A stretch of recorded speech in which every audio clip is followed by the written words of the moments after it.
Oke guys, Assalamualaikum, balik lagi dengan Jaki ya guys. Dan hari ini adalah tanggal 25 Januari 2024 pukul 17:20 guys. Gua mau ngobrol santai aja pada video kali ini karena ini udah kerekam ya. Nah, karena memang ada beberapa pertanyaan terkait dengan saham Astra. Saham Astra nih guys. Dan kalau kita lihat sejak dari tahun 2024 awal secara year to date dia sudah turun ya lebih dari 10% lah. Nah, kaitannya apa sih saham Astra ini dengan Tesla? Kemudian kan banyak nih guys di berita kalau lu lihat BYD nih, perusahaan otomotif EV asal China ya. Sebenarnya dia nggak hanya menjual mobil EV ya, electric vehicle, enggak juga. Dia juga menjual yang hybrida. Jadi yang pakai BBM juga ada guys. Nah, banyak yang mengatakan bahwa masuknya BYD ke Indonesia di Januari 2024 ini karena memang sudah masuk guys. Mobilnya sudah masuk lewat terminal kendaraan yang kita kenal sahamnya dengan IPCC ya, atau Indonesia Kendaraan Terminal yang milik Pelindo. Itu memang mobilnya sudah masuk dan sudah dilakukan pre-order, sudah ada yang membeli gitu ya. Mungkin dari BYD-nya ingin melakukan pengecekan. Nah, sebelum kita membicarakan data, kita lihat guys, kalau kita lihat, ini ada hubungannya dengan Tesla. Tesla ini sudah merilis kinerja secara tahun penuh 2023 dan kinerjanya turun tipis, tapi yang lu lihat di sini sahamnya respon dari kinerja Tesla itu turun dari 200-an ke angka 192 US dollar. Turun sekitar ya 7% lah, 7%, 6%, lu bisa lihat beritanya. Nah, kaitannya dengan saham Astra. Apa guys kaitannya dengan saham Astra? Kita gini. Jadi, kalau ngomongin BYD tidak lengkap kalau kita tidak membicarakan Tesla. Kalau kita lihat Tesla ini, kita lihat dari penjualan dulu ya guys ya. Nah, lu nanti kenapa gue sampaikan data ini, nanti lu bisa membandingkan dengan yang punya Astra. Kemudian bagaimana nilai investasi BYD di Indonesia, potensi kedepannya bagaimana, apakah itu nanti akan mengancam Astra atau tidak. Karena ini kaitannya dengan saham Astra. 2019 Tesla itu menjual 368 mobil. Ini elektrik semua ya guys ya. Tesla ini elektrik semua. Sedangkan kalau BYD dia ada hybridnya. Kalau lu pernah tahu Innova Hybrid, nah ya kayak begitu kira-kira. Tesla 368.000 unit, global BYD itu 400, 2020 499, BYD 394.000. Tahun 2021 itu Tesla 936, dia naik hampir 100%. Makanya Tesla itu di tahun 2022 dia sahamnya ngacir tinggi banget. Nih guys. 2021 ke 2022 nih, sampai 2021 akhir dia tinggi banget. Karena waktu tahun 2020 ke 2021 itu naiknya tinggi. Jadi responnya ya begini nih, sampai akhir tahun 2021 kira-kira baru dia turun lagi. Karena gue nggak meriset sampai valuasi Tesla itu sendiri, tapi kita membicarakan unitnya dulu. Di tahun 2022, 1.300.000 unit. Tahun 2023, ini sudah 1,8 juta unit. Nah, BYD di tahun 2023, dia sudah menjual 3 juta unit mobil yang terdiri dari 1,6 juta unit mobil EV, yang 1,4 juta hybrida. Jadi, kalau dilihat dari pertumbuhannya, lu udah punya gambaran bagaimana si BYD ini mengancam Tesla sebagai salah satu perusahaan otomotif EV terbesar di dunia. Ya sekarang sebenarnya secara penjualan sudah dipegang sama BYD. Makanya saat ini sudah banyak yang membicarakan BYD ini. Nah, sekarang kita membicarakan dengan Astra guys. Gini, Astra itu yang perlu lo ketahui, kan banyak yang tebar fir ya, bukan banyak yang tebar fir sih. Banyak yang membicarakan di berita lah.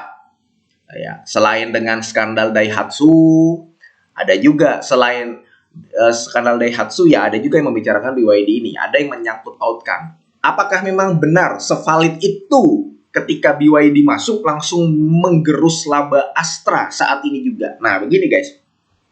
Astra itu menguasai lebih dari 50% pangsa pasar mobil di Indonesia. Lexus, Alphard, kemudian Toyota, Daihatsu termasuk distributor, dia menguasai lebih dari 55%. Kayak misalkan di tahun 2022 aja, dari 1 juta unit penjualan menurut Gakindo, itu Astra menjual lebih dari 550 ribu unit. Artinya kan pangsa pasarnya lebih dari 55% toh. Jadi dia memang penguasa mobil di Indonesia. Nah, ini kita nggak bisa membandingkan. Karena sebenarnya kita nggak bisa membandingkan. Kenapa? Karena BYD ini datanya global, sedangkan Astra ini adalah di Indonesia. Ya. Nah, sekarang kita kan mau mencari, pertanyaan selanjutnya adalah begini. Bang, apakah si BYD ini benar-benar nanti bisa mengancam laba Astra? Pertama, yang perlu kita ketahui guys, begini. Astra, ini gue tulis begini aja ya. Astra itu tidak hanya otomotif. Dia ada tambang, kemudian dia ada penjualan part motor, ya kan? Dan lain-lain, ada keuangan, finance, dan sebagainya. Ini yang perlu diketahui. Faktor kedua, ya. Faktor kedua, BYD ini belum memiliki pabrik di Indonesia. Nih, BYD belum memiliki pabrik di Indonesia.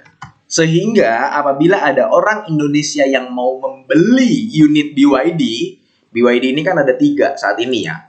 Ada yang Seal, ada yang Auto 3, kemudian ada yang Dolphin. Nah, lu bisa lihat nih guys. Ini bisa lihat nih, BYD itu yang sekaligus dengan harganya ya. Nih, kita cek dengan harganya nih. BYD belum memiliki pabrik di Indonesia dan dia ada 3. Ada 3 model.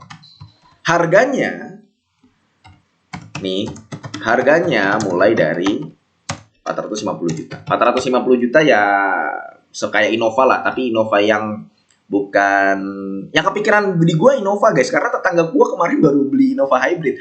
Gue juga kalau Innova itu yang gampang diingat lah, gue lebih ingat itu. Nah, kemudian harga 450 juta ini sama seperti Innova yang BBM.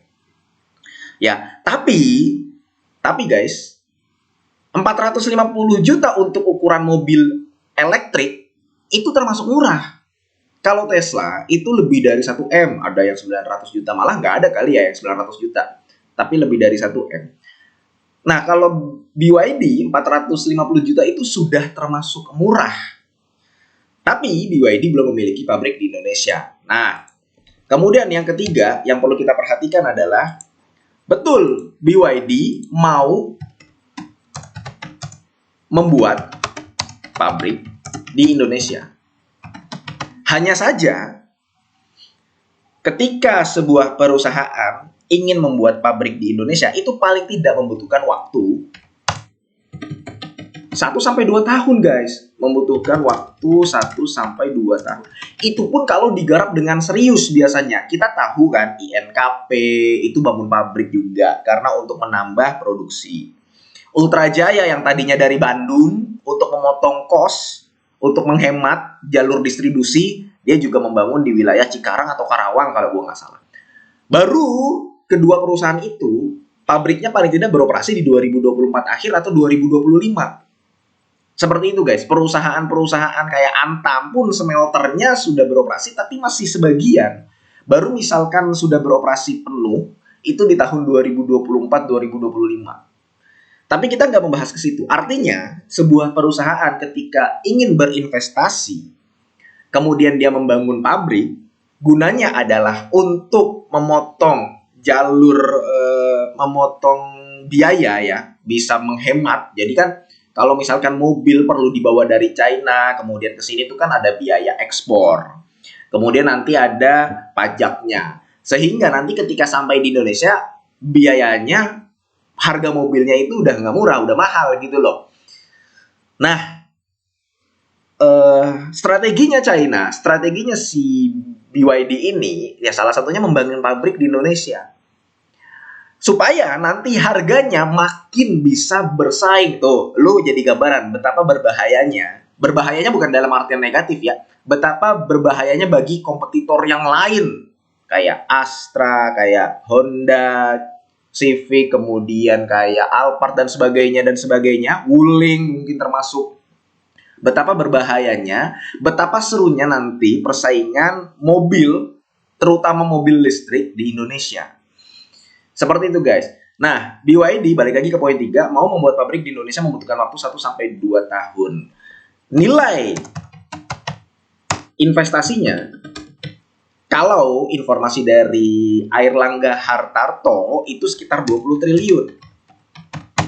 Oh, gua kasih tahu lo guys, sekitar 20 triliun. 20 triliun ini gede guys, gede banget ini. Uang yang sangat besar. Nah, nilai investasi 20 triliun nantinya BYD ini diharapkan bisa membangun atau membuat atau merakit 150.000 unit per tahun. Nah, jadi dia nggak langsung 1 juta unit per tahun. Enggak guys. Gua kasih tahu lu aja guys ya. Penjualan Astra itu 80.000 unit per bulan itu udah bagus banget.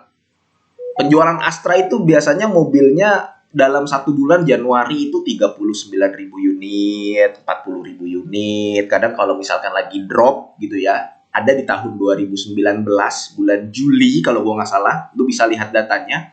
Penjualan mobilnya cuma 27.000 gitu.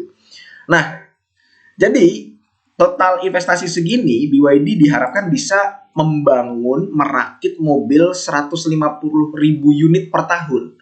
Jadi ini awal guys, awal dari sebuah proyek investasi jangka panjang. Ini poin ketiga, jadi kita udah tahu ya guys ya.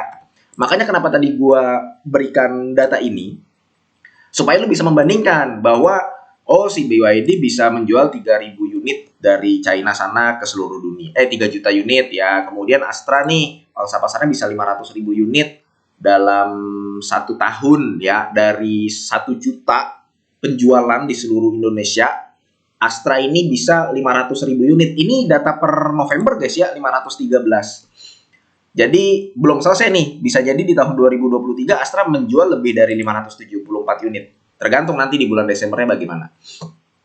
Nah, jadi lu punya gambaran 150.000 ini masih belum besar untuk tahap awal BYD investasi di Indonesia. Tapi apakah ini tidak mengancam? Nah, jawabannya begini guys. Kan tadi kita udah bahas ya, BYD belum memiliki pabrik dan harganya mulai 450 juta. BYD mau membuat pabrik di Indonesia membutuhkan waktu. Kalau berdasarkan hitungan gue sih 1-2 tahun ya guys ya. Mungkin lo ada yang memang kontraktor pabrik, ya industri pabrik, bangun pabrik untuk perusahaan-perusahaan. Atau lo bergerak di bidang kontraktor, jadi lo tahu nih berapa sih waktu yang cepat untuk membangun pabrik. Nah, itu lo bisa komen. Tapi hitungan gue itu 1-2 tahun. Yang artinya kesimpulannya gini guys. Nih, kesimpulannya begini. Kesimpulannya, masuknya BYD ke Indonesia belum akan menggerus laba Astra. Nah, dalam 1-2 tahun ke depan. Begitu guys. Tapi yang perlu diperhatikan nih, satu, kalau misalkan Astra tidak melakukan inovasi, dan perusahaan ini bukan cuma Astra doang ya, perusahaan-perusahaan lain itu tidak melakukan inovasi, tidak melakukan gebrakan. Nah, paling tidak di 2026 ya, si BYD ini sudah bisa mengancam Astra. Kan kita ngomongin saham Astra nih.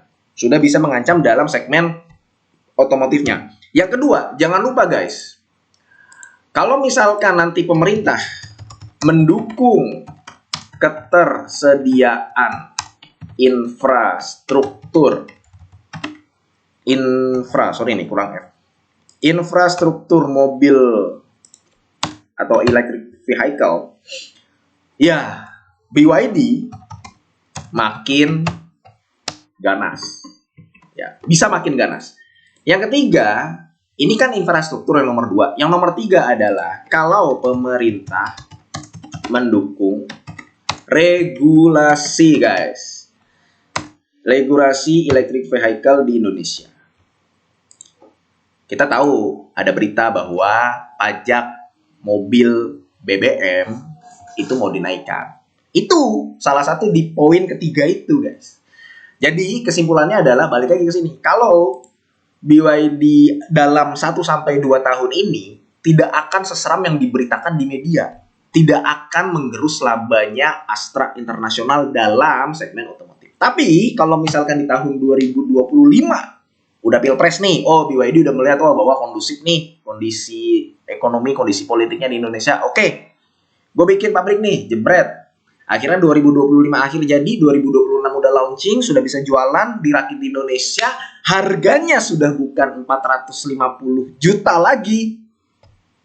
Maka itu bisa menjadi ancaman bagi semua produsen atau distributor perusahaan mobil yang ada di Indonesia. Apalagi dengan adanya dukungan infrastruktur, misalkan di seluruh pom bensin ada fasilitas charge gitu ya, udah mulai banyak. Sekarang sih ada, cuman kan hanya beberapa. Nanti di seluruh Pulau Jawa, Kalimantan bisa jadi, di Sulawesi ada, di pulau-pulau lain. Kemudian bener nih ternyata regulasi BBM meningkat, kemudian udah nggak disubsidi, harga minyaknya jadi makin mahal gitu kan. Apalagi kita tahu bahwa ada peperangan di wilayah Timur Tengah sana, di Laut Merah, di Yaman, di Iran, yang berpotensi bisa membuat harga minyak tinggi. Jadi betul nanti memang kita mungkin tidak ketergantungan dengan minyak. Subsidi dihapuskan, bisa jadi nanti banyak orang akan menjerit, tapi itu bisa menjadi hal yang baik bagi perusahaan kendaraan listrik. Seperti itu, guys. Ya, itu ngobrol santai kita aja. Mudah-mudahan video ini bermanfaat dan semoga lo sehat selalu sehingga kita bisa bertemu kembali di video-video selanjutnya. Ini bukan ajakan jual beli terutama saham Astra. Gue cuma ngobrol santai aja. Gue akhiri, wassalamualaikum warahmatullahi wabarakatuh.